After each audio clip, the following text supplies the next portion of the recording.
चिनासी नवा के आगाह कई पिया पीपल्स पार्टी जो अवामी लॉन्ग मार्च मंजिल ॾांहुं रवां है। साहिवाल मार्च अॼु खां ओकाड़ा रवानो थी रहियो आहे।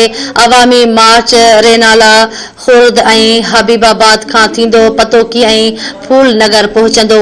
अवां खे अपडेट कयूं पिया। पीपी चेयरमैन बिलावल भुट्टो ज़रदारी जी अॻवाणी में निकितल अवामी लॉन्ग मार्च फूल नगर में पीपी चेयरमैन बिलावल भुट्टो ज़रदारी अवामी मार्च खे ख़िताब कंदो। अॼु पीपल्स पार्टी जे अवामी मार्च जी आख़िरी मंज़िल लाहौर हूंदी जिते रात तरसंदा।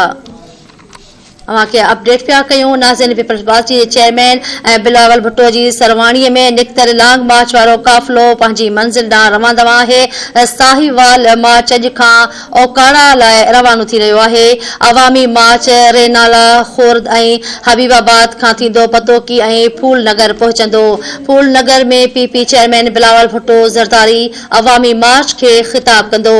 अवां खे अपडेट करे रहिया आहियूं। अॼु पीपल्स पार्टी जे अवामी मार्च जी आख़िरी मंज़िल लाहौर हूंदी जिते रात तरसंदा।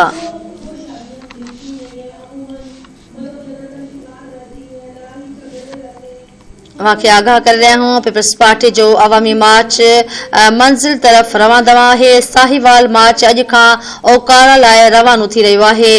पीपी चेयरमैन बिलावल भुट्टो ज़रदारी जी सरवाणीअ में 27 फरवरीअ खां मज़ार क़ायद खां निकितल अवामी लॉन्ग मार्च जेको काफ़िलो आहे पंहिंजी मंज़िल ॾांहुं रवां आहे। साहिवाल मार्च अॼु खां ओकाड़ा लाइ रवानो थी रहियो आहे जॾहिं त अवामी मार्च रेनाला खुर्द ऐं हबीबाबाद खां थींदो पतोकी ऐं फूल नगर पहुचंदो।